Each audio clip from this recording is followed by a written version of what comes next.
Hey everybody, welcome to Wacom's Monster Fest. I'm your host Jax Jocson, and I have with us today some wonderful creature designers from film and games. This is going to be our Monster Mavens Creature Maker panel. So throughout this entire panel, we'll be chatting and drawing with you. Please submit your questions. If you have any questions, this entire 2 hours will be your time to, if you have any questions, if you want to know anything about creature design or film or concept art, now is your chance. So with us today, we have wonderful creature artists. We have Terryl Whitlatch. She's a creature designer and animal anatomist. She's worked at Disney and ILM and Star Wars. We have also Brynn Metheney, who is also a creature concept artist. She has worked for Dark Horse Comics and Wizards of the Coast. We also have Daphne Yap. She is a concept artist for film. She's worked on Avatar, Star Trek, and Alice in Wonderland. We also have Kate Pfeilschiefter, a senior creature artist at ArenaNet, working on Guild Wars 2. We also have Jessie Fohrman. She's a sculptor and designer, and she's worked for Spectral Motion and Jim Henson Studios.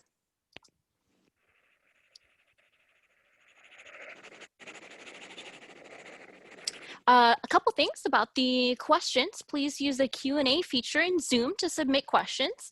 And like I said, this entire thing is a whole panel. So submit your questions anytime. Please don't use the chat or no hand raising. In some time constraints, we won't be able to get to all of them, but we will try our best. And also, for those of you who can't stay the whole time, don't worry. The YouTube will have on Wacom's channel will be recorded, and you can go see it there. And for North America, we have a special deal for you. Exclusive Wacom eStore offer, $300 off on the Mobile Studio Pro for a limited time. Please use the code WacomWeek. That's all lowercase, WacomWeek. And this is for North America only. All right. We are ready to draw.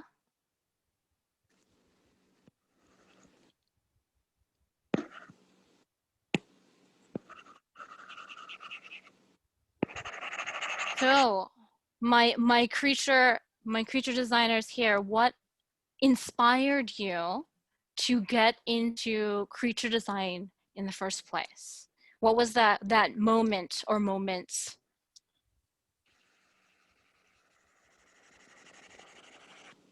Ladies.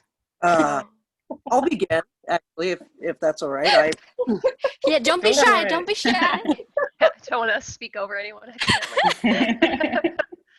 For me personally, when I first started taking comparative anatomy and zoology, when I realized that most organic design is sort of divergent of other, I don't know, it's cool to see that all the systems, while they're very different, they all have a commonality in the baseline of how creatures are evolved, I suppose, with the exception of insects, which that's a whole other thing. Yeah. Yeah.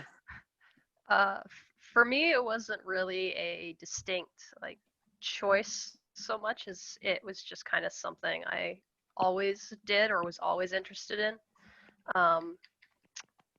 Just that was like animals and creatures was probably one of the first things I started drawing, and I think more so I just needed to learn to get out of my own way and just let that be my focus, and that was the main decision point when I realized, like, why not just let myself do what I enjoy doing instead of try to be everything.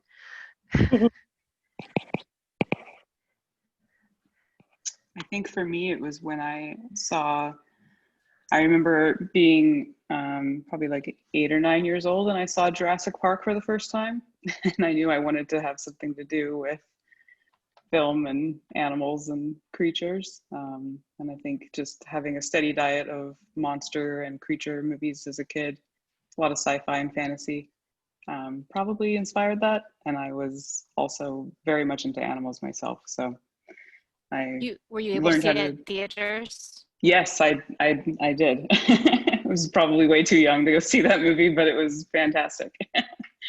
So, yeah, I just always liked it. And I liked a lot of things actually, so it just was part of all that. But yeah.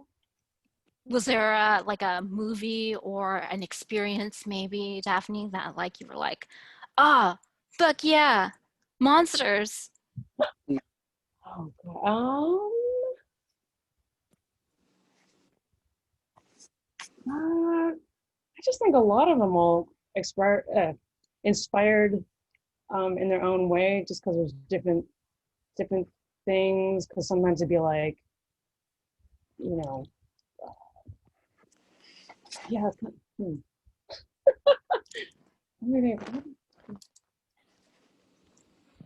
Yeah, I just think everything had some sort of magical creature or something in movies that I saw as a kid. So then, yeah, I think that's just, it was just thought they were just in there, either as friends or guides or bosses or whatever, or video games even, so I think I just thought they were all cool. Yeah. I feel you. Feel that.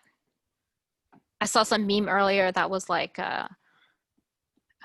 Kate, I think you commented on it. It's like when you look out the window, instead of imagining like, animals, like you're imagining made up animals such as dragons or dinosaurs running alongside you when you're a kid, right? You're stuffed in the back seat with your mom. Yeah, there's a thing that I think like I found out a lot of people did when they were kids on car rides is just I had no idea. Imagine like something following alongside the vehicle, like a character or a creature or but yeah, I do that all the time, and for me it was always like a dragon or something that was like jumping on cars and swooping under overpasses and like attacking stuff. Exactly. That's a funny phenomena. I thought I was the only one. Yeah. Yeah, it's one of those things that I think a lot of people just do, and they don't realize that it's a common phenomenon. So funny. We got a few cool questions from the audience. How much biology does a creature designer need to know to work in the industry? Well, I think the more the better, right? Absolutely. I mean, it's kind of like learning a language. Like you can't tell a joke until you learn the language, I think. Yeah, and I definitely think it expands your design repertoire and the choices and options that you have available to you to help, like say you're stuck on something and you're not sure how to solve a specific design problem or what to use. Like the more you know about how real creatures work and about the diversity of life out there, just like what animals and creatures exist and what like nature is capable of producing, I think the more creative you can be. Yep. Like nature is always going to be stranger than fiction.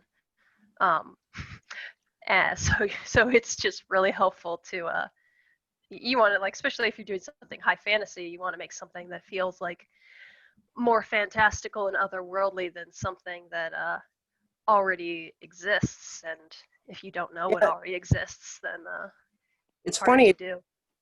I feel like I've been on a kick of watching like strange large bug videos, and Bugs are crazy. yeah, they seem like they kind of break a lot of rules that are previously established by like mammals. But I feel like animals like wasps are horrific on their own, and that's kind of, I feel like Alien took a little bit from that, like the idea of a parasitic life form bursting out Yeah. cavity. Yeah, there's like so many crazy ways that animals make a living, and some of them are like horrifying if you put it in the context of a person, but great reference for making monsters. Yeah. Well, not to mention, I think that, Terryl could also speak to this, but a lot of working in entertainment is drawing animals too. I mean, I'm sure all of us have drawn or painted or modeled or animated or sculpted a horse or something at some point. And so, knowing those structures is really important, not just for creature design, but for animal work also. I would have to concur, because if you look at most productions that do employ animals, not necessarily non-fantasy productions, which are really the bulk of what's out there, how they do employ real animals, and those aren't usually the real animals that are being, unless you're doing close-ups, etc. We have a lot of digital animals that are actually stand-ins for actual animals, so that no actual animals are harmed. And so, yeah, a whole lot of things are done using real animals. And I would say that I've been involved in doing more real animals throughout the past 35 years, really ancient and actual high fantasy. So it's just kind of very important to study real animals. That's for sure. Yeah, and then you can kind of mix and match what already is there, because I kind of feel like with most creatures that I've encountered, they all come from various terrestrial, like earthly terrestrial animals that already exist. Like, to make something that doesn't, to be truly alien, I think, would not be recognizable as an organism, because there would be no point of reference, I suppose. Like, some of the earthly rules I know are like a bilateral symmetry, which I don't know, are there any creatures on Earth that don't have that? Oh yeah, in the ocean especially. Starfish, octopus. Yeah. Oh, there we go. Yeah. This actually is bilateral because it has eyes on the other side of its head, but anemones, the corals, for example. Oh, there you go. Yeah. Jellyfish, lots of polyps. They are.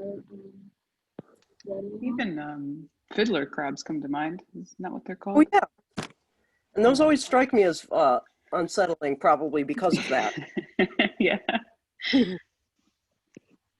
Yeah, and those are all great creature examples as well, because as humans, we're just naturally more familiar with stuff that's up on the land. So anything that is in the ocean has a tendency to feel especially foreign to us.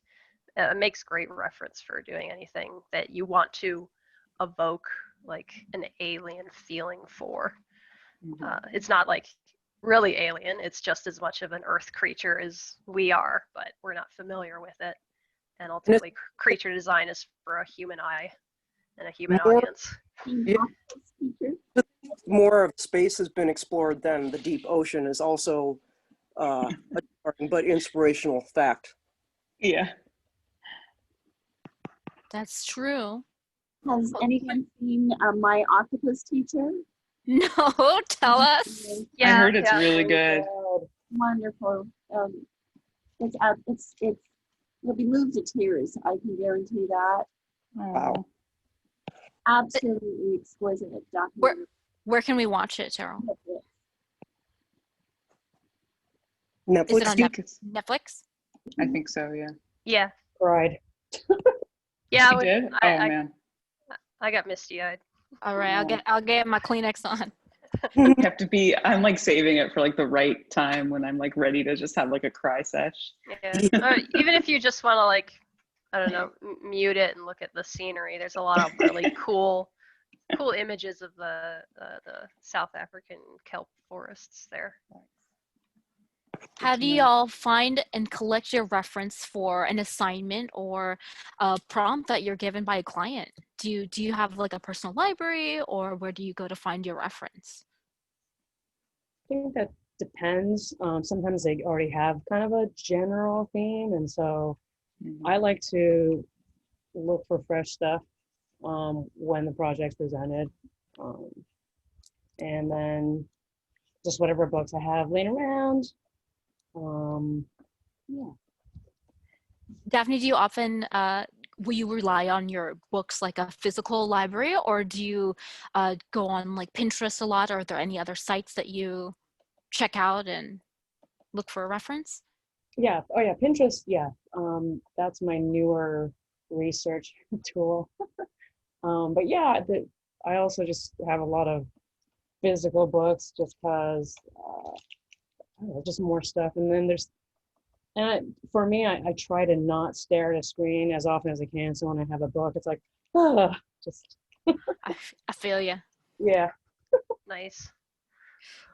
It's hard. It's hard. It is hard. I feel like it's easier sometimes on the screen though, because you can have more than one reference up at a time on one page, pretty much. I mean, I'll always pull out my like my animal anatomy books if I want to really understand more of a structural idea. But then I also really like having three-dimensional models too, which are kind of hard to find, but there's a couple of really good, like highly detailed flayed musculature models that sometimes when I find when I'm sculpting, there are certain, like the way certain muscles wrap around is kind of hard to see from a two-dimensional vantage point. So No, that makes sense. Ones that come to mind that I personally have are, I think, June's Anatomy. I have like the saber-toothed tiger, and the one of my friends also gave us the gorilla, I think, orangutan one. ooh, yeah, Thanks, those are Jonathan. great. Oh, Yeah. And even like I think there's obviously there's the human ones too, right? Those still help. mhm. Oh yeah, there's a lot of creature design is still based on human anatomy. Yeah, that was one of the other questions. Like how much human anatomy do you have to know to inform your creature design? I mean, A lot. I'd say humans are That just too. another kind of creature, so that's good to study a variety of body types. Mm-hmm. Well, it Yeah, can really help, like, even in posing too. I find that if you are familiar with comparative anatomy, so if you can like act out the pose yourself and kind of recognize like where your joints and bones are going in terms of direction and perspective, you can draw an animal in the same pose in any direction you want, as long as you understand that those landmarks are universal across vertebrate anatomy. And then what's great about invertebrates is that they're basically like cylinders and spheres and stuff like that. So they're pretty easy to draw. You know, I shouldn't say easy, but they're more approachable in terms of perspective. Yes, that's challenging in a different way.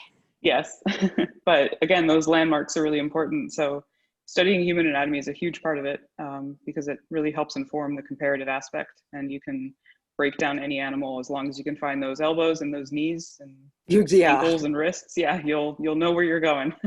So I could not agree more with that. I think a lot of times, from what I've found, clients tend to like things that are more human-like because, again, they're kind of more recognizable as like, oh, that's, it's a person, but it's slightly deviant, which I think brings in more interest. Is when something's like, it looks familiar, but there's something kind of wrong with it. At least if for doing like disturbing kind of creature design, which I love doing. Yeah, just making something just like, especially human anatomy, just be off slightly, but in a calculated way is really great for used in a lot of horror creatures. Absolutely. I think it's also cool to look into disease. That's one of my other favorites is like a lot of times, you'll see creatures kind of at their peak or at their best looking, but when you add in things like deformity or, any kind of illness, you can get a whole other realm of fear, I suppose, or shock. For sure. Yeah, there's definitely also for just non-human creatures as well, a lot of cool like developmental deformities or things that can happen to creatures that, like, I don't know, give them extra heads or make their horns or their antlers go crazy or develop in weird places. It's just another cool kind of like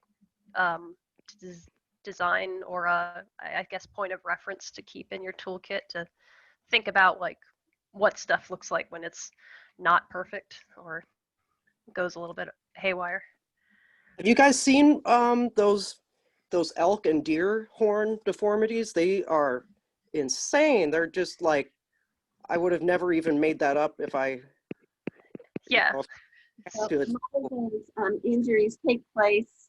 There's usually two. It's like either a hormone disorder or there's injuries taken when the animal's antlers are still in the velvet, and so you can get some very. I mean, there's some really strange things you see, particularly say white-tailed deer that are.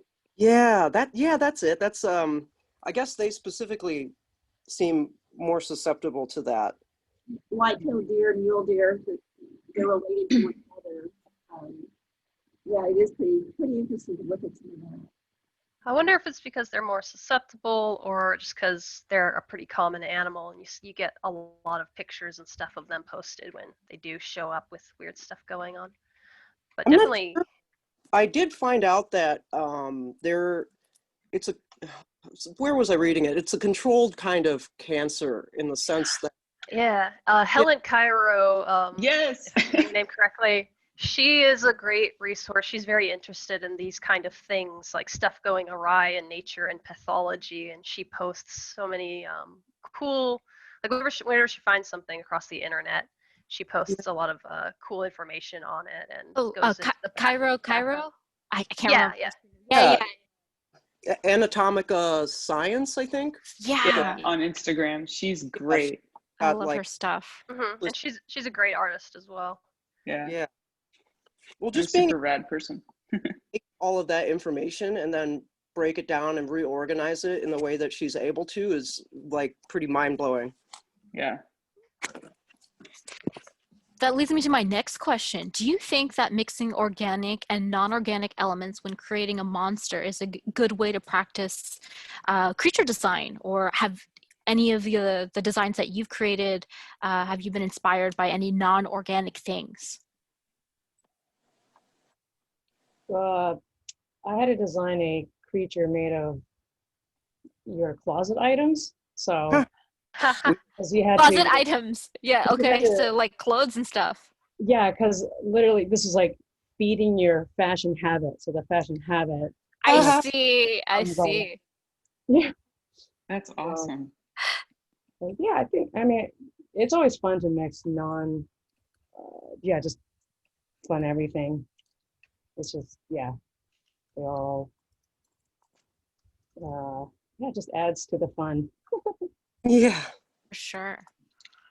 I know a lot in, at least at my work, or this could apply to other situations as well, but we use a lot of, like, if we want to do like a fantasy or like an elemental type creature, we would like do a lot of this kind of stuff at Arena and Guild Wars too.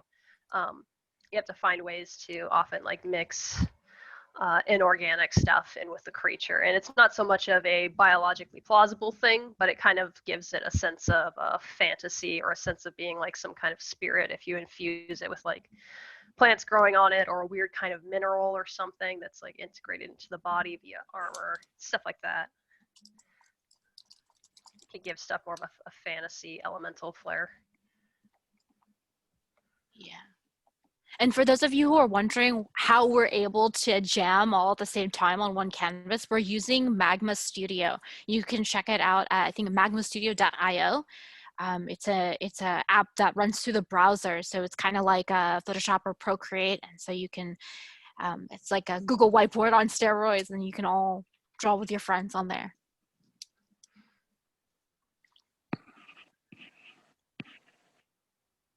So I think we have a lot of people who are starting out or want to get into creature design, maybe as juniors or as students still. What are some things that you would recommend to artists who are just getting into creature design? And how would you, well, this two-part question, and then how would you, when they are practicing creature design, how would you inform, or how does an artist inform oneself when their design is good? Have some people around you that you think are really good and that you trust. I mean, I think being open to critique is something that a lot of people get hung up on, and sometimes it's hard even, you know, out in the field to understand. But if you have people around that know their stuff and can give you good help, helpful pointers and things, then that's helped me tremendously. I especially find it helpful to just get out of your own head as well. I'm like often my own, like especially if you're staring at something for too long, I can be my own worst critic, and I have like no idea if what I'm doing is good anymore or not. Or so I mean, like the shit eye TM. Yeah. Yeah, and then a lot of the other stuff about just good design. There is always going to be some stuff that is subjective, but I think studying things about composition can apply across whatever kind of things you're drawing. Just like how to arrange your shapes in a pleasing manner, more or less, is something that can appeal to everyone, regardless of what you're drawing. There's always still some subjectivity, but just studying like even composition can be helpful, I think. Yeah, I think actually having a little bit of understanding of like the classics in art, because there's certain, again, like kind of baselines of things that are pleasing for everybody, just because we all have the same human eye. And like in composition, there's a lot of different ideas. Like I'm a huge fan of the golden mean, because that's something that seems to be everywhere. And if you know your subject and you're able to harness that kind of arrangement, then you can make anything look pleasing. That's true. That's true. Something that I tell my students is when they're designing a creature, typically it'll be a let's say Monster Hunter, for example, and it's a stylized realism, right? What's the Pokemon version? And I say that because Pokemon, even though they're very simple, you can dilute them down to 3 main aspects, and then you can break down those 3 aspects into a percentage, right? Like Pikachu, he's like, you know, mostly like 75% rabbit, that kind of thing. And then maybe like 20% chinchilla. It's a lot of being able to edit. Yes. If you look at nature, actually nature is our treasure box, and that is one step. The best thing to do is go out and look at nature or your pet, whatever, something that's actually real, rather than in our own heads, because we're limited human beings. But you go into nature and you have a treasure box. And if you look at the designs in nature, at first they might seem very complex, but actually the designs are very, very efficient. And you can look at, I don't know, I spend a lot of time with horses.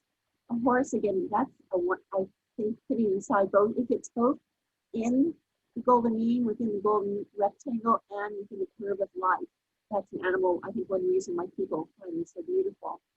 Yeah. It's extremely efficient. It's an animal that's designed to run at high speeds for long periods of time. And everything about the physiology contributes to that. There's just enough and nothing extra, which is, like, it doesn't have 8 pairs of legs or something strange like that. And so you look at a cat, you look at a goldfish, you look at whatever it is, and there's just enough for it to be able to survive and thrive. And that makes for very elegant designs and very easy to understand designs. One of the things that George Lucas made a point to us when we were in Star Wars Art Department was that it doesn't read within a nanosecond, big screen, and it's a bad. And so nature, I think, will also emphasize that. You look at it, and even though you look at how an insect is put together, it seems very intricate. When you look back from it, you see what a beautiful and lovely and efficient design it is. And so that's so inspiring and so edifying at the same time. Yes, I could not agree more. Yeah, absolutely.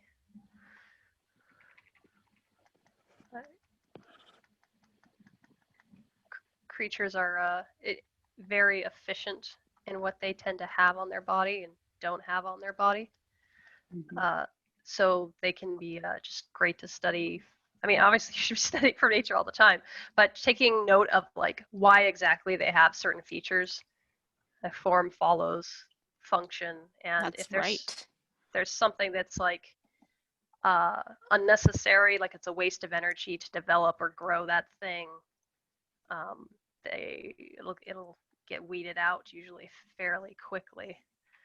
So you can really it really helps to study why creatures going to have the shapes that they do, and try and use that in your designs to help like communicate the role of your made up creatures. Word. Yeah. Agreed. Because your shapes will basically tell the story of your character and will communicate what it does, hopefully, without you having to tell the audience and like have a character jump in with exposition time. Yeah. Yeah, you won't be there to explain your creature, right? So a lot of the questions that I'm getting is like, how do you know that your design is good? It's like if you've been able to communicate in commercial art, if you've been able to communicate the story in your visual solution, then I think you've been successful. Yeah, readable design. If it doesn't like confuse people, or they instantly get that this thing is a predator or this thing is an herbivore, how it might attack, how it might behave, all those things you kind of want to not be ambiguous or left up to chance. Exactly. Also, if you have access to somebody under 10, they will not hold their punches.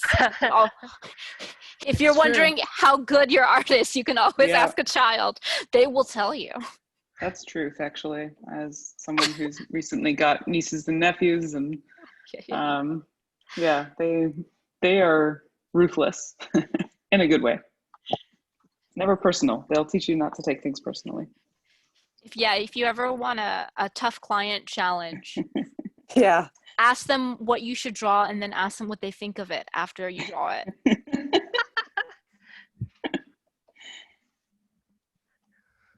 Makes you feel alive. The rush of being rejected by a 4-year-old.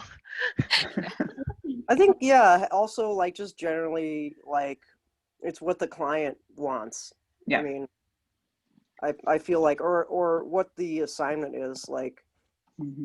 I'm deciding I want to draw Ammit, the Eater of Souls, which is one of the most awkward, weird looking ancient Egyptian gods. It's like, it doesn't make any structural sense, and yet that's kind of why I'm fascinated, because it's, you know, the head of an alligator, the mane of a lion, the front half of a cheetah, and the back half of a hippo, which is like, okay, that's not but at the same time, it's like there's still ways to make it look somewhat realistic or plausible, just depending on how you blend all the pieces together.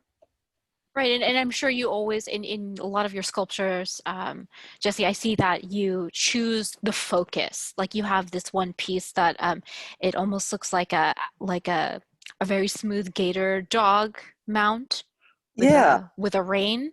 But you choose exactly what part of the canine and what part of the reptile you're showing. And it's interesting, that was a very fun project I just wanted to create based on, you know, first of all, like if you make something very large, people are gonna automatically find it interesting. So I was thinking of like taking like a horse, which is a familiar shape and size to humans and has been throughout time. And then I wanted to like pervert it by, I came across a video that had gelada baboons, which they Oh, those are do that awesome. freakish thing where they flip up their lips all like over their noses.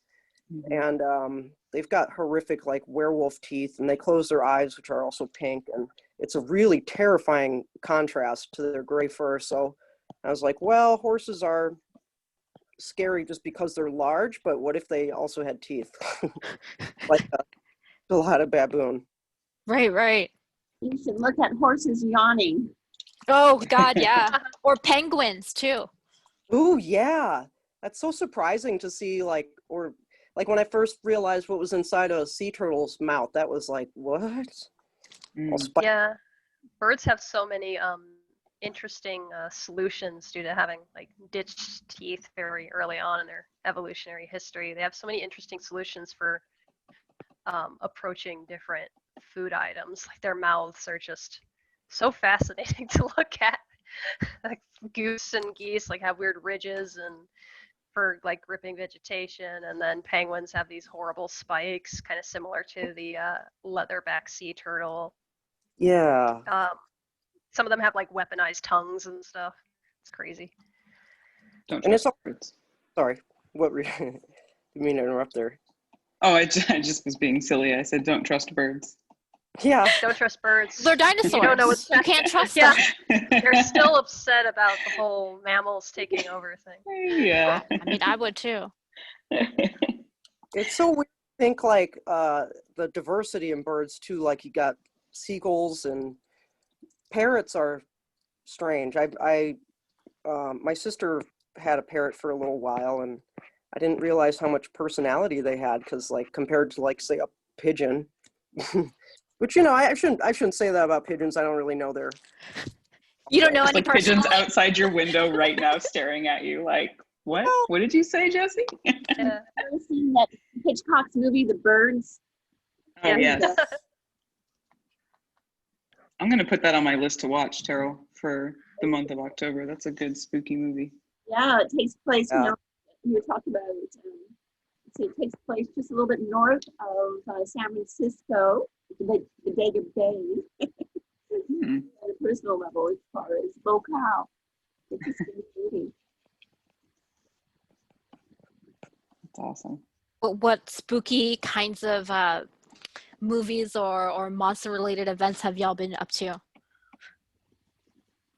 Oh, man. I've been trying. You can go ahead. Sorry. Oh, go for it. Oh, I was gonna say, yeah, I'm trying to, as I always do, revisit my favorite werewolf movies, just because, they're still not as many as I'd like that are, I think, that take themselves seriously enough. Like they tend to be kind of silly, or I'm a connoisseur of a specific kind of werewolf design, so I'm kind of looking for that. But typically it's either good werewolf design or a good movie, and they don't they don't seem to. Yeah, the Venn diagram of that is slim. Yeah, I liked Ginger Snaps was good, I've heard of that one. Huh. Yeah. Yeah. and Nice. I recently rewatched Bad Moon, which had a cool werewolf, but it stanked of the 90s for sure. It was a 90s stanky. Yeah, well, 90s stank there. It was weird. But how about you guys? Do you have like favorite monster movies?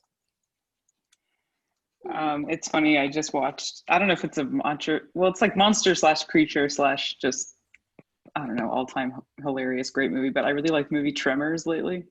Oh You yeah, mentioned it. I don't know. Yeah, and I actually really appreciate that creature design because it's so bizarre and like alien, and a lot of like that that Yeah. whole face of the graboid is really clever in the way like the beak opens, and the tongues have these like backward facing barbs similar to like an eagle, so it can like grab you, but it also has a mouth attached to it. It's a ton of fun, and like the puppetry and rigging on that thing was just wild. But I thing is suppose we're real you life what? too. That thing is huge in real life. I got to briefly work at the studio where they had it just hanging up. Like, Oh, nice. Just rotting away. yeah, I Is mean, it it's like silicone? Like do you know what it's made out of? Like, pretty much everything's made out of a material called foam latex, which is nice. very soft and Okay. spongy, but it does degrade within a couple of months. And Right. it really depends, because silicone lasts forever, but it is extremely heavy, and I see. it's kind of difficult to paint. Yeah. But yeah, it's they kept it in good condition, whereas some things I've seen, like some props have just completely melted away and they look even creepier now. Yeah, I saw some of that at Tippett. It was like Oh some of yeah, those models were super like eroded. It was like, yeah. what? It looks more horrifying than it did originally, the monster. It really did, yeah. I mean, you fix them up, but like A never lot of changes. man. He dissolved. I can attest to that. And when I was working at the ranch, all that was left of the original Jabba was like little bits and pieces of foam latex from his arms, and that was it. Yeah, Yikes. Did you touch any of it, Terrell? yeah, it just felt like foam Like lightly? Oh, yeah. I didn't even care at that point. It was just like Oh, okay. turning into dust.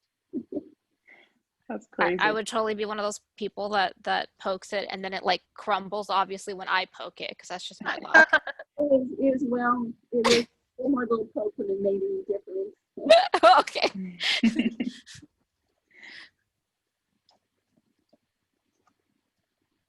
But yeah, I guess spooky movies. I mean, Tremors isn't really spooky. It's just a lot of fun. But it's like, what did I watch recently that was really good? I'll have to think about it. If anyone else has a spooky movie that they watched. I don't do too. I'm a bit of a. I get affected very easily by horror and spooky movies, so I always need to watch them with a group of friends. So No worries.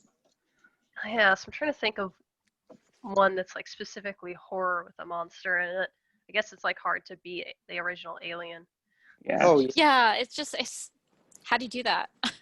You can't. Yeah, that's got like amazing creature design, got like great suspense.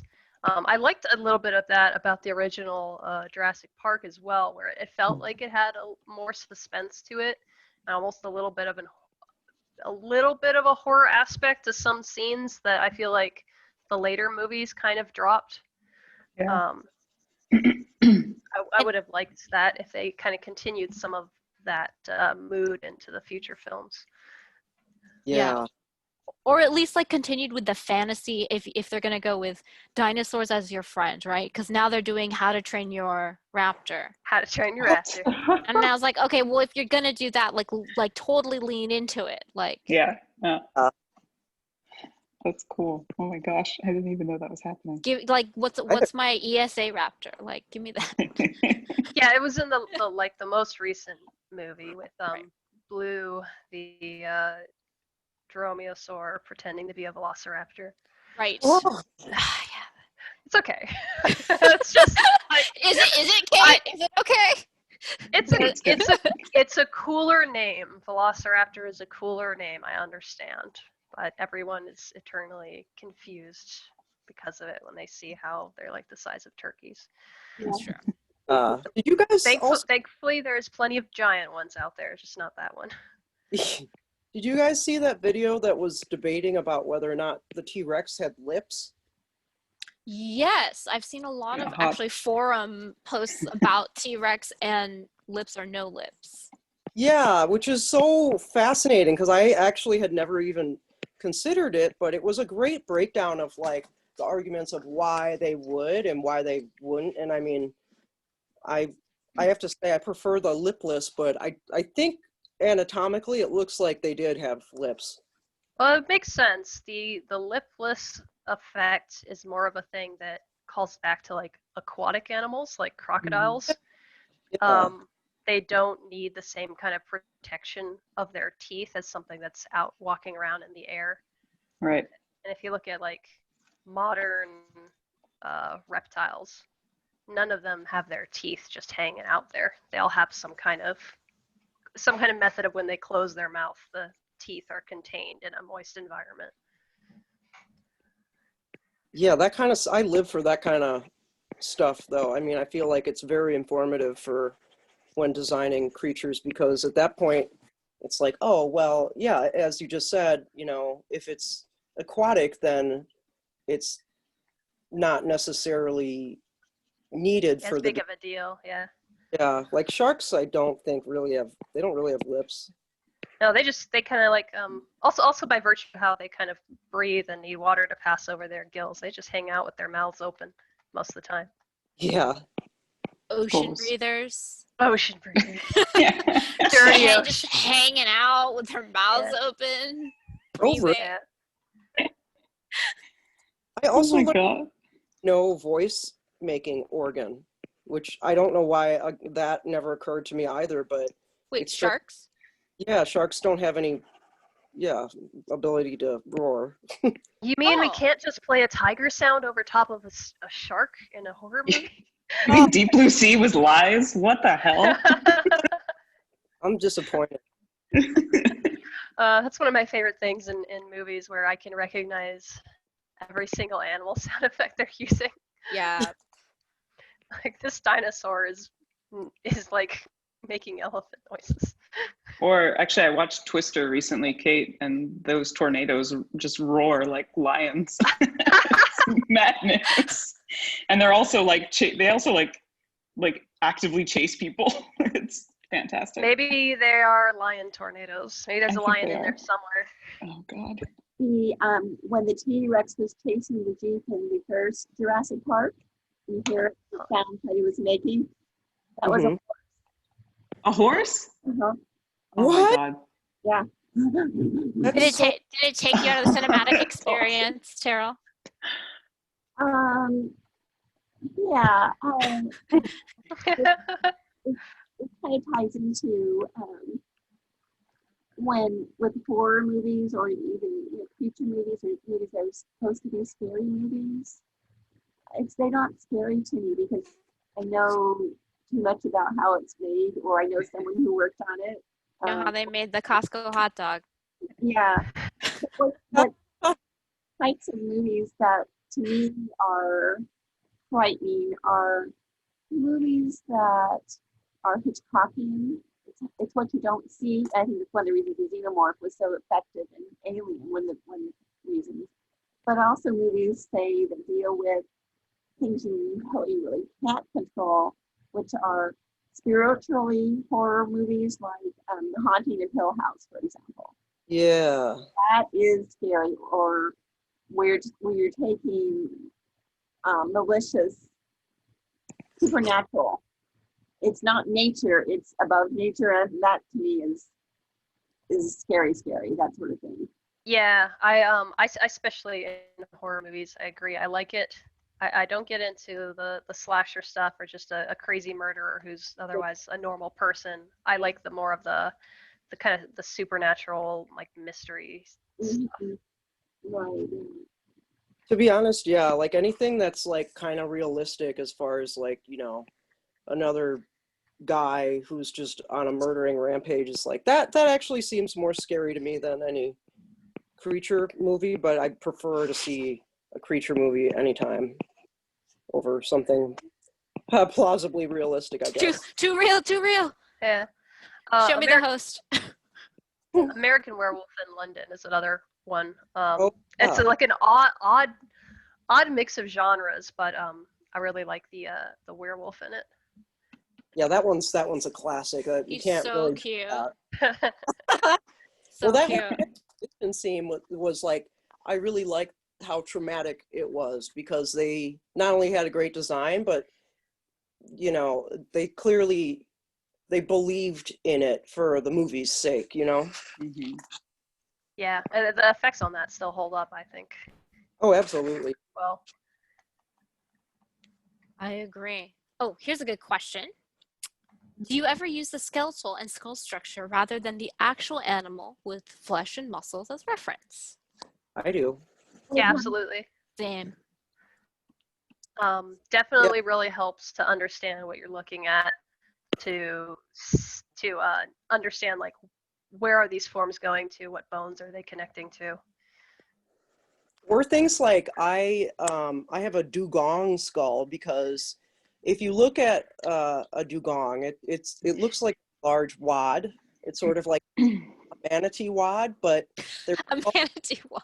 yeah, which I can't get enough of any round animal either. But it's because you wouldn't expect the skull to be so strange looking. It looks nothing like the animal with flesh on it, and that has inspired a lot of other kinds of design too. Like kind of like redrawing a skin that the skull might match better, I guess. And it makes have me you think heard about, oh, go ahead. have you heard of the book All Yesterdays? Oh, yes. Oh, tell me. A really a lot of really cool art came out of that, but there's some images in it that kind of reimagine, like, what if we had to reconstruct modern creatures based on how we used to reconstruct dinosaurs in the early paleo art days. Yeah. And Cool. It's really neat and a good study in how shrink wrapped dinosaurs are, and really lets some of the dinosaurs in that have like fat, and they're doing things that aren't just roaring or ripping each other apart. There's like, what was the one I really loved? It was the little protoceratops in trees, I think, like goats. They had climbed up into a tree like goats, and I was like, oh, That's it's so magical. yeah, I think that's the cover. I love that. Yeah, it's One thing a great book. in paleo art, I get really tired of seeing one of my favorite dinosaurs, which, it's kind of an ordinary looking dinosaur, the Titanosaurus, always being eaten by whatever. And I want to, it's like I feel like I should get a t-shirt that says, don't mess with the Titanosaurus. I feel like then that you, Terryl, that you need to, what's the revenge of Tacatosaurus? Yes. That's right. Okay, there we go. You need to draw that. I mean, some of those herbivores aren't nothing to mess around with. They are huge, and they will stomp you or whip you with their tails. No doubt. I mean, I feel like most wildlife injuries, even now, are like from herbivores just being surprised in the brush. Like an elk that was like, oh, I didn't see you, and now I'm terrified, so I'm gonna trample you. So. Yeah, it's amazing. Exactly. Like, my last job was sculpting some guts for a taxidermist, and they're like, one of their main rooms is just filled with all kinds of giant wildlife. Like, there's a wildebeest had that appeared at one point, and that thing was like the size of a recliner. It's incredible to realize how massive these animals are, and then to think like, to see something like the size of a wildebeest and then see a lion next to it, and just no, you know what? It was a water buffalo. Yeah, they have the American buffalo, and then an African water buffalo, and they're just like, they're horrific. Yeah, I even forget how huge like some horse breeds are sometimes until I'm like standing next to one. I never really appreciated horses until I saw one in real life. Because they're cool because they're so massive and powerful, but they're kind of like on these dainty, high-heeled toes. With shoes. I have 2 horses. Oh. And yes, they are incredible animals. And one thing about them is they never, ever, ever forget. Wow.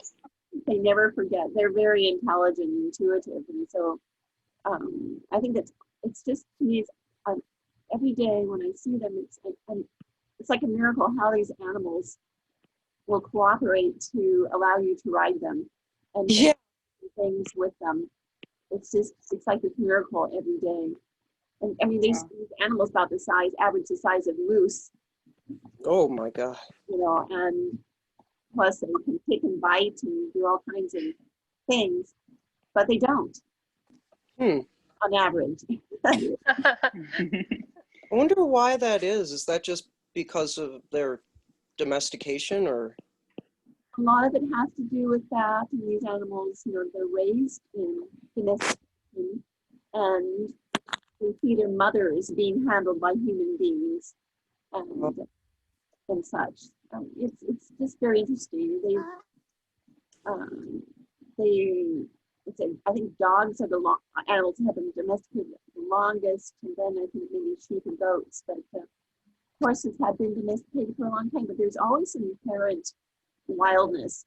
You can just let just about any breed of horse, including Shetland ponies, go wild, and they'll be able to take care of themselves. Wow. Yeah, with other domesticated animals. Great. Horses, you can let any breed out in the wild and it will survive just fine. They're pretty amazing. Wow, that is pretty amazing. Yeah, I wish- it's really cool to see some like cases of horses that got like shipwrecked and they found their way to islands, and Yeah. they've been like kind of like reverted to almost a wild state. Like they get kind of shaggier and maybe a little bit squatter or something, and they can go back to that lifestyle pretty easily. I wish I could do that. Yeah, no, I can't do that. Yeah, that's a cool power. I feel like I need some Instacart in here. Please. Yeah.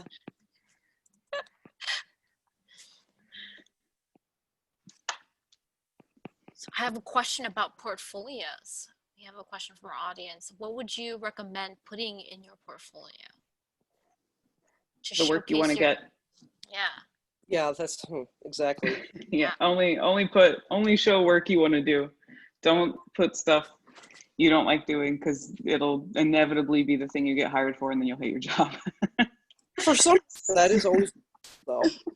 Yeah, so know your, like, I think it's really important to like recognize your strengths. Like I mean, when I was starting out, I knew that I was pretty good at drawing animals and creature stuff, so I just leaned into that, and then that's really all I've shown. It doesn't mean that I haven't also done work that wasn't creature. I just don't put it in my portfolio. So Yeah, and it depends on who the client is, like who you're going to show it to, because I'll change my portfolio depending on like what kind of job I want to get.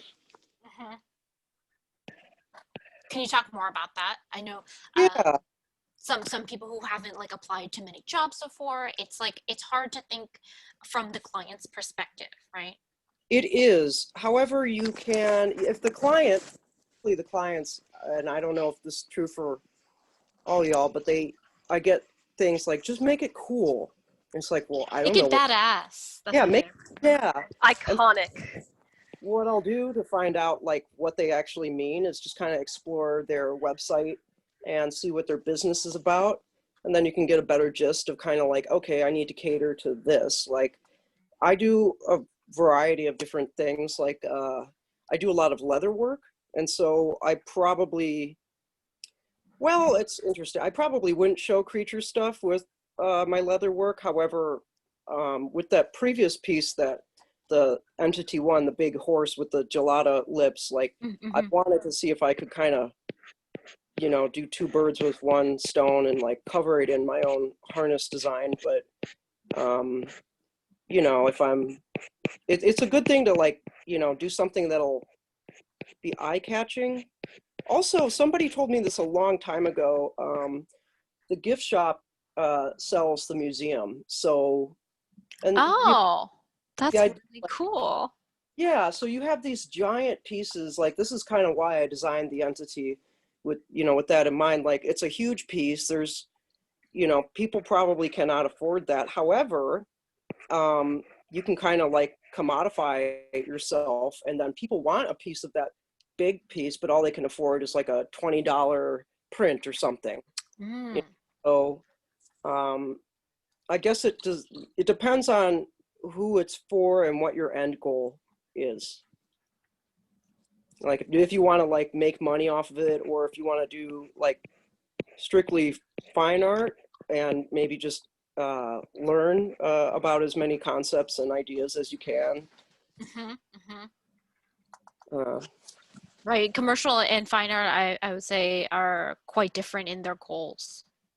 Yeah, oh my gosh, like when I seeked out figure sculpture at my California at the Laguna College of Art and Design, which sadly they don't have any of that anymore. But yeah, we would spend like a whole semester on a full scale human with you know, with a model that would take breaks every few minutes and stuff, and we weren't really concerned about the texture so much as the form. And then when I started working in the industry, immediately after, it's like, oh, you know, just bash out this thing fully textured in like 2 days or something. And so sculpting for production versus fine art is so different.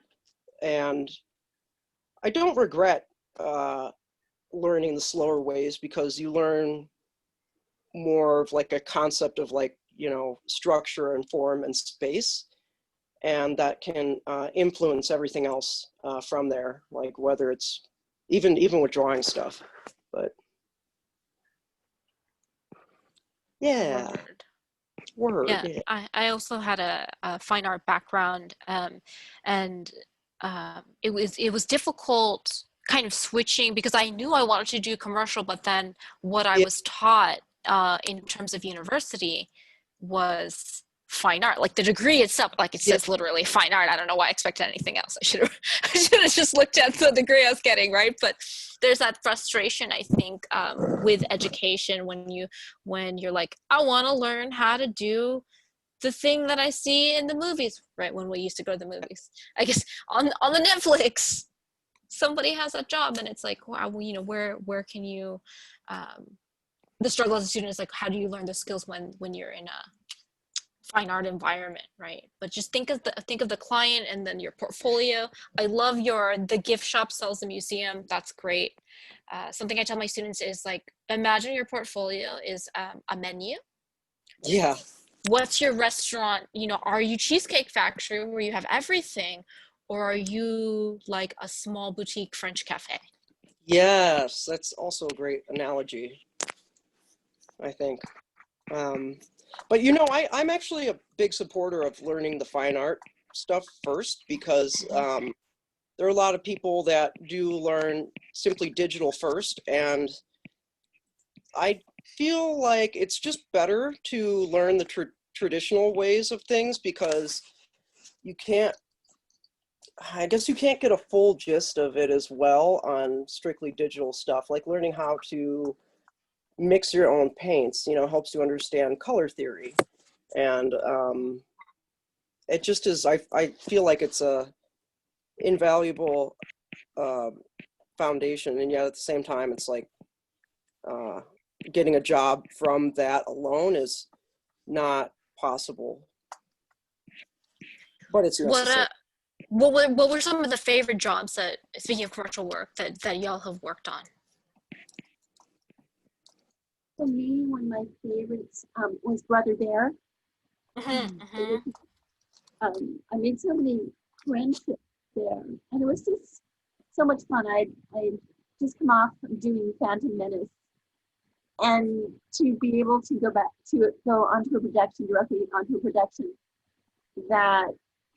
where I was able to draw real animals for a change, because that's my favorite. I love drawing real animals the most, and just to spend, you know, a year drawing all kinds of woodland animals, it was just so refreshing and fun. And so I have a special fondness for that movie. Oh, I like that movie a lot. Yeah.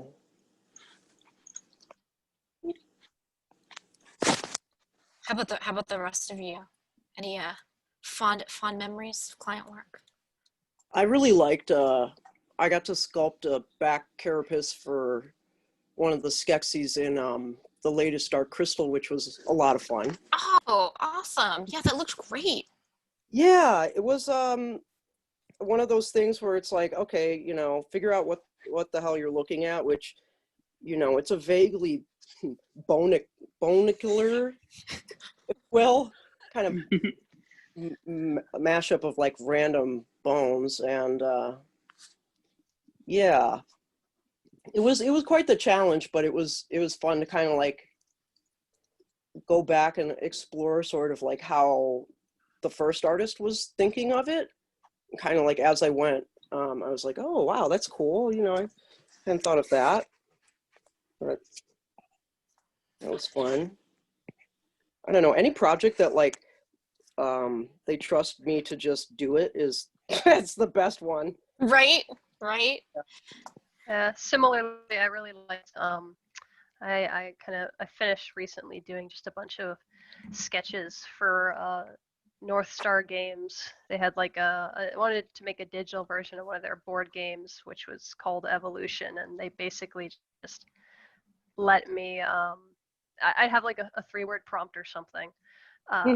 Of different kind of adaptations that you could select when you play the game, and they should be evident in an unlockable drawing, but I could just pretty much go and come up with whatever, so long as it kind of fit the style of the game was going for.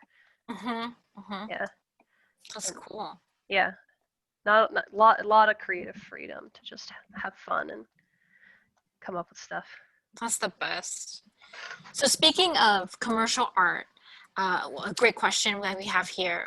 When creating creature design for production that has multiple approval sources, what's your methodology, or do you have a methodology to get consensus, like multiple steps to approval or general to specific, etc.?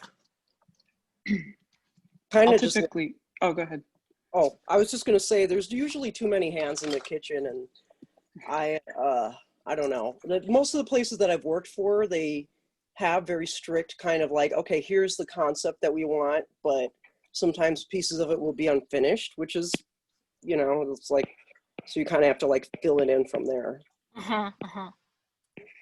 Yeah, it's very collaborative, and I'll typically really only show things to my production designer before, and get their approval before we even think about showing it to our director, just because then it kind of saves time. Yeah. Or jumping off with, like, if you have a team member or coworker you're working with, it's always good to get bounce it off of their heads too. So it's very collaborative, and a lot of times things will be approved one minute and then they're not approved because someone said something in a meeting and you got to change everything. Right. Or like the script changed, like that's always a big thing, because at least when I work on stuff, it's pre-production work, so it's the script is still being developed and happening, so it can be really kind of a weird, rough ocean to be on, because you're 1 minute you're doing this and then the next minute we're on a different planet or a different world or whatever's going on, and you have to kind of switch gears. So it can be a little bit crazy. I think the biggest thing I learned was just to kind of like let go a little bit and it's okay if it's not what you want, because it's not really yours either. It's a collaborative thing. So it's good to kind of distance yourself from it. That's why personal work is really important, I think. That's right. Yeah, I mean, sometimes too, like, even if you have a design that's been approved, it like I was sculpting some cowl for some Star Trek thing, and there was the actor they had turned out to be extremely claustrophobic. So I had to go in and like re-engineer the way that it was gonna sit on his neck and connect into the suit, which was like, I feel like with all these projects, it's when you're doing work for someone else, it's best not to fall in love with it, because they're gonna wanna change it. And I second the idea of having your own personal work, which is like, you need that kind of catharsis for yourself. So you don't Right, because you're a pencil for hire or sculptor or whatever.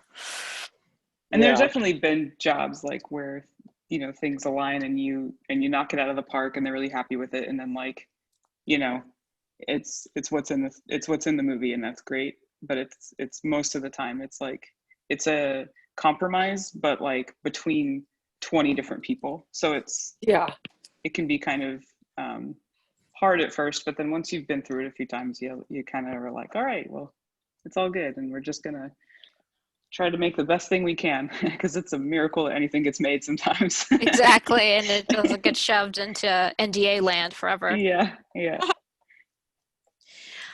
Here's a question. What should students look for when applying for their first job in the industry? As not many companies ask for just creature designer. So what are other ways to get in? You know, we all have these very,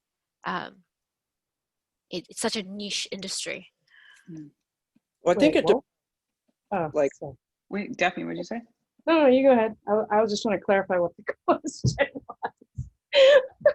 Oh, so I think this question from Emily, she's asking like how to get into the industry because there aren't many postings for just creature designer, right? And to add to her question, the people that have the jobs of creature designer, you know, some of them are here, right? So I think it depends again on the industry, because I'm coming from like the practical effects world, which is very old, I guess. The way I've gotten a lot of my jobs is just showing up at the place. Like if you see events like this, or there's a lot of like creature gallery shows where you can kind of like hobnob and just kind of, you know, suss out the place, kind of schmooze your way through. That's, you know, because a lot of times it's just like if you're standing in the doorway at the right time, you know. Mm-hmm. At least So to get networking. Yeah. Yeah, networking. Yeah. Yeah, a lot of it is just kind of being in the right place at the right time, keeping tabs on the places that you know you would like to work at. Yes. And like, you know, seeing who's works there recently, see what kind of art that they do, and maybe follow if they're like if they're a person who's likely to post about new job opportunities at their workplace, like go ahead and follow them. It doesn't hurt. That's how I got into found my position at ArenaNet, as I was just a fan of the work of some of the creature artists or zebra sculptors that were there currently, and I was just following them on social media, and one of them one day posted about a job opportunity. And I reached out to them directly and asked about it. Yeah.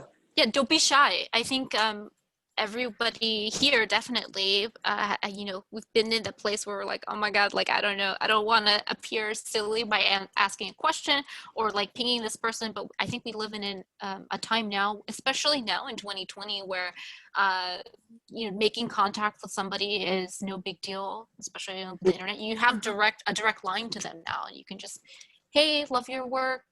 Just want to say hi, keep in touch or something. Yeah, and don't be discouraged if you don't like hear back right away. People are just busy is all. And but often I find that people are happy to speak to other artists about stuff and answer questions. Yeah, for sure.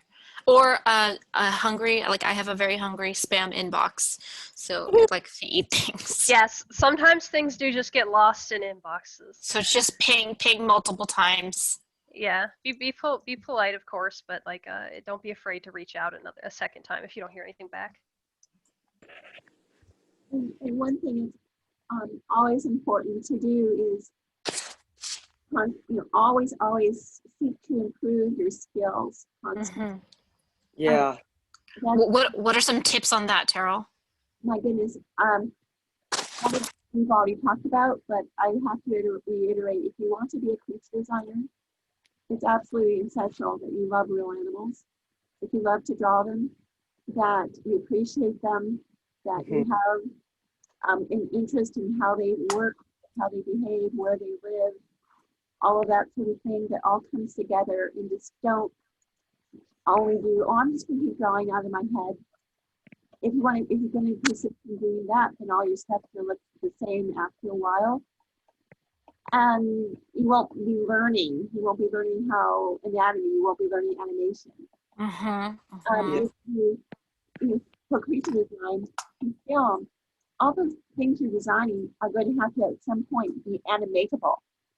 and you cannot, unless it has an anatomy, you can't animate it. Even if it's a fish or a jellyfish. I mean, king jellyfish have great animation cycles. Right. Yeah. So it has to be workable, and you have to be constantly studying. Also, be willing to do all kinds of work. I worked, to this day, not just film, games, publishing, toy design, all kinds of things. I worked in all those areas, and if you can broaden your marketplace, that's really, really helpful. So, but again, your artwork needs to be where you are now at any given place in your life, as good as you can make it.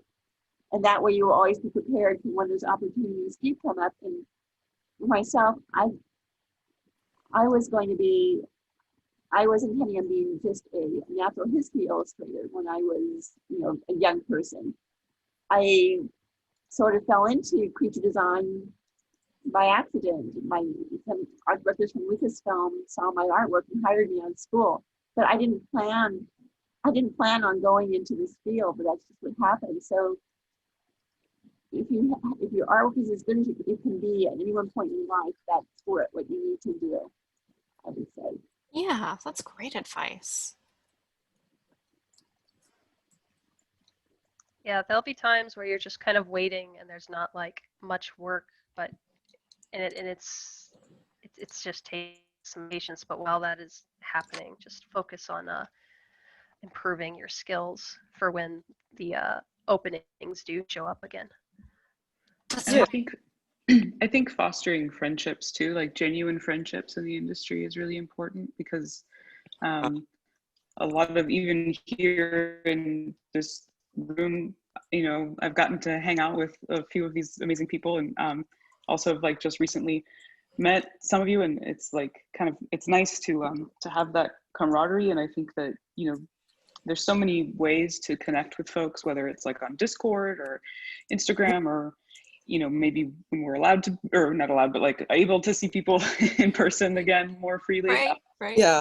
Conventions were a big thing in the year 2019, and that actual genuine friendship, that was really important. It's not really just about ooh, how can I use them to get the job? It's like, no, I'm genuinely interested in what all of my friends are doing and how they're succeeding. And sometimes things will come up and I'll be able to recommend folks that I know or that I've worked with. I've been recommended. A lot of the jobs I've had have been through people calling me back or, recommending me and that kind of thing. So stay close to the community you have. If you're a student and you've got your classmates with you, hold on to each other, because you don't know where some of you might end up, and you might have the ability to hire or help your friends out or recommend people. It's important to have community. Yeah, And just be a good person and have fun. Yes. Yeah. I feel like that tends to kill creativity and motivation the fastest, is when it's like a stressful thing. And invest in the joy of doing art, and and being able to play art games with friends, back when we could see everybody playing the Exquisite Corpse game. Have you guys played that? That's awesome. Oh no, what's that one? It's where I think it's a surrealist game, where you fold, there's 3 people, you fold a piece of paper 3 times, and someone does the head and then flips it over, someone does the body, and someone does the bottom part, and no one sees what the other is doing until you open it, and then you're like, oh wow, look at that. It's a ton of fun.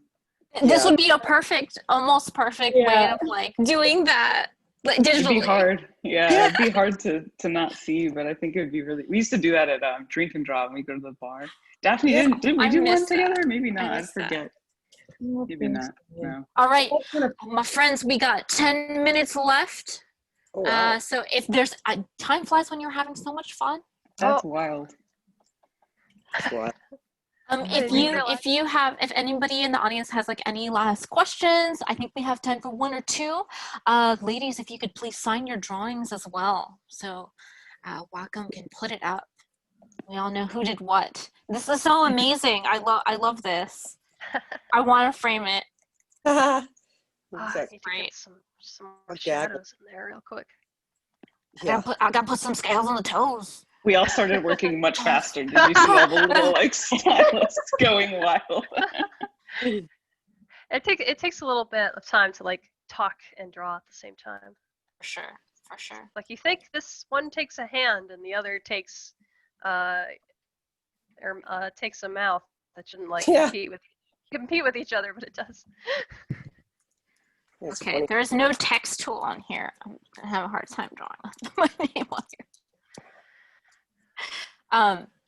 But yeah, on the points that y'all were making earlier, you know, be a good person and make good work, right? And I say be a good person first because taking care of one another, truly building those relationships, taking care of one another is such an important part of just being a good person, right? Yeah. And that's how people ask, you know, how you get work. I think that rule alone can garner you real relationships and friendships. Then that will also lead to work, right? Because when you're if you're not, you know, people do talk and they'll find out, you know, if you're not being genuine. And of course you have to have the work to support what the client's vision is, right? Because again, you're not the product holder, that's the client, so then you're beholden to their vision as a commercial artist. Yeah. Yeah, ultimately it's about fulfilling that concept brief or the illustration brief, and sometimes it's not always the choices that you would make yourself, but that's what your personal art's for. Yes. Yeah. One thing also is be kind to yourself too. Be kind to one another and kind with yourself. Yes. What I mean by that is so often people will, especially students I've seen in my students so many times, it's got to be perfect. But it can't be because we're not perfect. We're always going to mess up, and none of our artworks, nothing. I mean, I'm looking at my drawing right now and thinking, I should have fixed this. I need to go back and fix that. Perfectionism can be deadly in that it can cause a procrastination. Like, well, I'll draw, Yes. getting ready. And then what that can do often enough is to cause paralysis. And I've had students that have crises of, I can't draw, I can't do this. And it's because they're trying so hard to be perfect or to be somebody else, like to draw or paint just like their hero. And that's just, you can't be somebody else. You can have your own voice. That's right. Yeah, yeah, absolutely. It's, because the person you admire the most is already evolving, even as and going on and moving on. And you need to be yourself and be hired for your own voice and what specialness you can bring.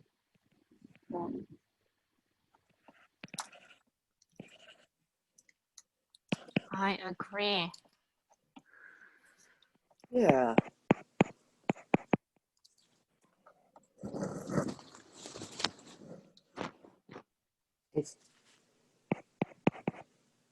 Oh my gosh, this has been so much fun. Been a blast. I can't say Yeah. that enough. Like that's like an understatement. It's hard to stop.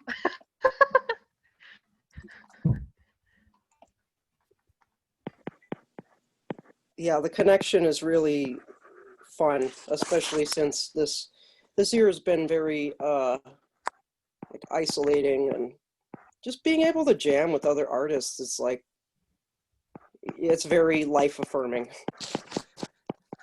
It's super I'm nice. alive. Hooray! Wow, I like, you know, drawing a straight line now is hard. Yeah. What's wrong with me? For some reason I'm getting some weird lags.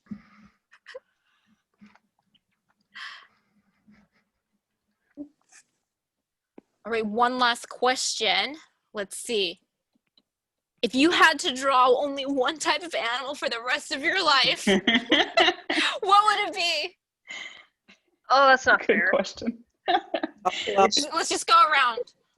Yeah, it's definitely werewolves for me. All day. Werewolves, all right. All day, every day. Jesse's got werewolves. What else? Can we choose? We can choose fantasy animals. Yeah, sure. Why not? Okay, dragons, because it's like a horse plus a bat plus a cat plus a lizard. So you're cheating and drawing all of them. Chimeras. I'm just gonna say chimeras because it likes dragon.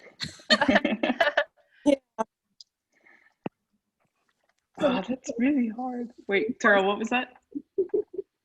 Horses. Horse. I knew it. You were gonna say horses. That tracks. Yeah, probably I like fishies. Fishies. Fishes are good. I love your fish. Yeah, that is definitely. so The fish good. is great. It's so There's cool. candy in them. I love. It's so. It's It's so bright. I love it. It's such a spooky board. Everybody did such spooky little critters. Yeah. Oh, I think my animal might be a pig. I really like because they have like all the shapes. There's like sharp shapes and tusks, and like a lot of I really like tusks a lot. Yeah, hooves. Tell us how you really feel about tusks. I am obsessed with tusks. Tusks Follow me on tusksunlimited.com. No, I'm just kidding. I don't know what that is. City, population, Brynn. Yeah, just me. They are pretty cool. They're cool. Actually, there's one more really good question. I think that's really poignant in the time of this, right now in 2020. Tips for coping with anxiety. Obviously, I think I know I'm not only speaking for myself when I say this. Artists tend to be anxious about things that perhaps maybe non-artists wouldn't be. So I think in 2020 we're especially anxious. So anything dealing with stress or meditation or anything like that with your drawing, because I think the amount of stress we are facing and how good, quote unquote, or successful our drawing is sometimes.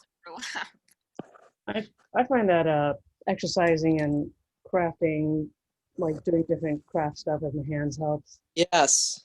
Mhm. 110,000 billion %. Yeah, doing something cool and also just connecting to other people. Mm-hmm. Yeah. Connecting. Yeah. I think I typically will try to get out and go for a hike or a walk. That really helps me a lot. Get out in some sort of nature if possible. That can be nice and calming. Yeah, I need to get outside, even if it's just like to a local park or like there's some nice watershed preserves around me to walk around at. Look at birds, look at animals. Yeah. even ducks. I'll take anything. Wait, what'd you say? Oh, sorry. Wait, I didn't hear what Daphne said. What'd she say? I was just saying the beach is also really good too. Yeah. Tide pools. They have your favorite animal, Daphne. Mm-hmm. In the tide pools. I don't know if you have tide pools near you, but there's all sorts of stuff going on in there. That would be fun. I feel like I was just going to say, like, knowing when to, like, step away to when the frustration level reaches, like, kind of a feverish point. Like, because oddly enough, I feel like sometimes problem solving happens when I'm doing something completely unrelated. Yeah. So. Yeah, definitely just taking a step away from and it's okay if you're not doing art like 24/7. I firmly believe that our art is influenced by things and fueled by things that we see in our real lives, just walking around in the real world, and yeah, absolutely. You need that to recharge. And yeah, like taking time for yourself, whether that's like just making yourself a tiny meal that means a lot to you, or even just getting up. That's good enough. So step by step is really important. And yeah, it's I think exactly what Kate said. It's really important to try not to work 24/7 on your work, on your art, because it's important for you to recharge and like develop that visual vocabulary and look at the world around you and all that. And if you're just constantly painting, you're going to run out of steam. You got to take care of yourself. No creative juice left. Yeah. So hard Kate, to remember that though. Yep. Kate, I love your bat. She's like my homies. Yeah. Oh, wait, I know. Right. I feel like you should say that. See, That's the expression he's making to me. see how glitter. Behold, Behold. a man. So good. I love this. This is a party I definitely want to be part of. Everyone, yeah, everyone's. We got some candy and some that looks like a delicious Starbucks drink. Yeah, I was like, I need a coffee. It's like, Yeah. It's so mood. cute. This is my mood. Candy is always a good choice. Yes. Yeah. Tis the season. Which is why I don't keep gummy fish in the house. Oh, it won't last. All right, Cannot. thank you so much, everyone, for joining us. If you guys could leave your socials, you could just drop it in the Zoom as well, and I think that way people can follow us. I know myself and a few others. Our names are a little bit challenging to spell, so we'll type that in there for you. Thank you so much for joining us, everybody. I had so much fun, and I hope you did too, talking about monsters and creatures and all those good October things. Thank you for having us. This was Yeah. super great. Yeah, thanks a bunch. It was really fun. Blast. Always a pleasure.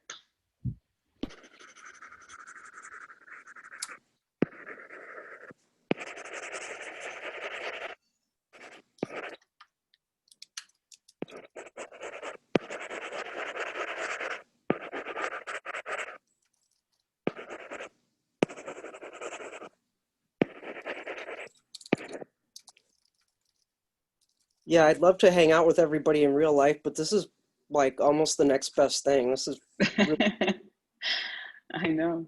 Oh, Jessie, someone asked about your socials. Do you have like a Instagram or something that folks can follow you with? I'm at Fourmaster. Let me. Whoop. I'm still there, right? Yeah. Yeah. Okay. Hello. Hello. Yeah. Just trying to switch screens here.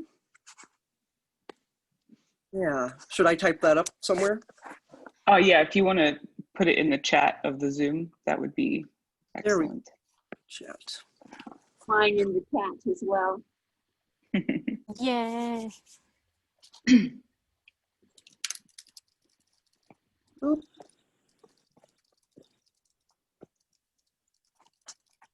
I misspelled my own name. Okay, I like the glitter sparkles. Oh, thank you. Good. Should put them in more places, probably. Nice. There we go. Yes. Yes. Thank you for doing it. I was like, should I add snowflakes or something? Because it's like a dragon. I'll just leave the space. He's so cute. Oop. Wow. Yeah, what a beautiful masterpiece. I'm gonna print it.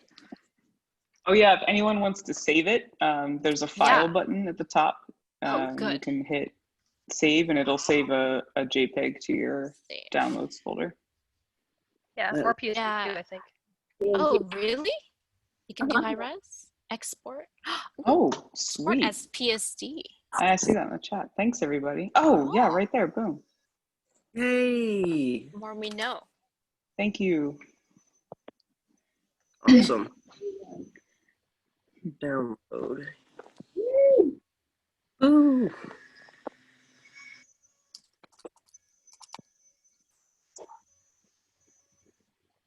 Bingo.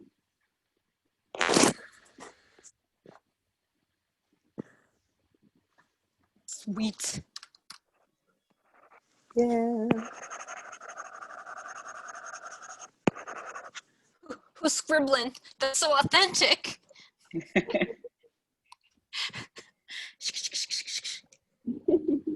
Working away.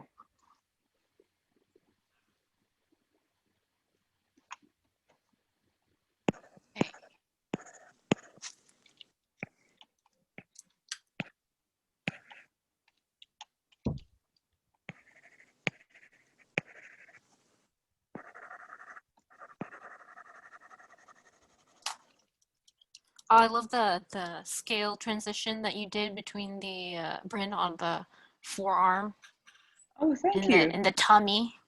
I appreciate it. Yeah, I like those tummies. Yeah, it's But beautiful. I like how on a lot of your herbivores you have like chunky tummies. Yeah, I love me and Jessie were talking Like- about that yesterday about our appreciation for chunky animals knows no bounds.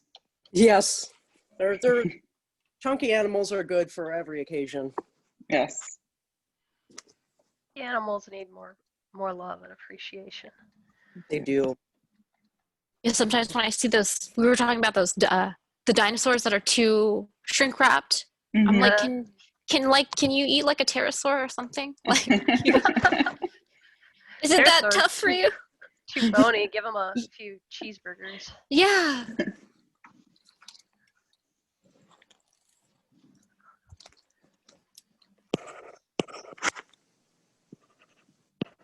Oop.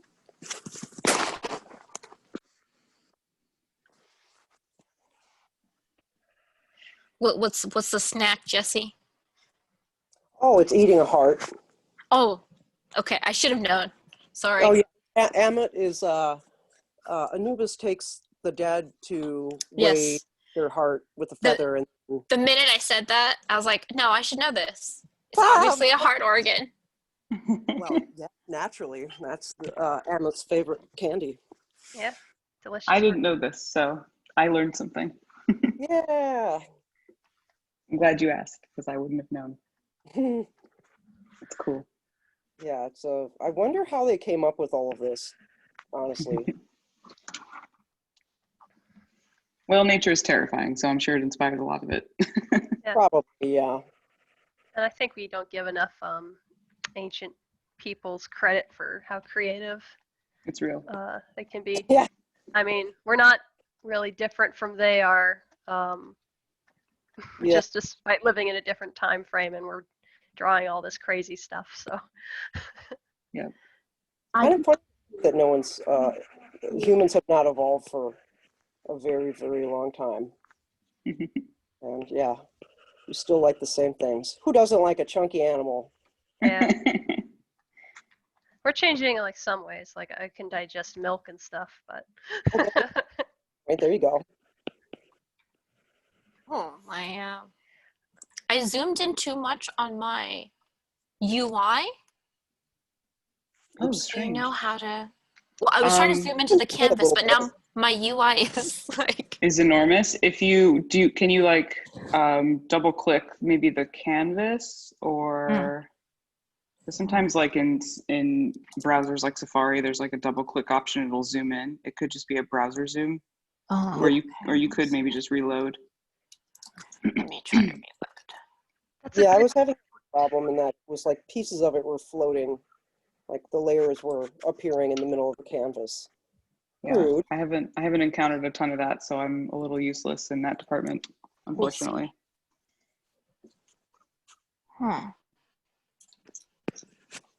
Maybe if I go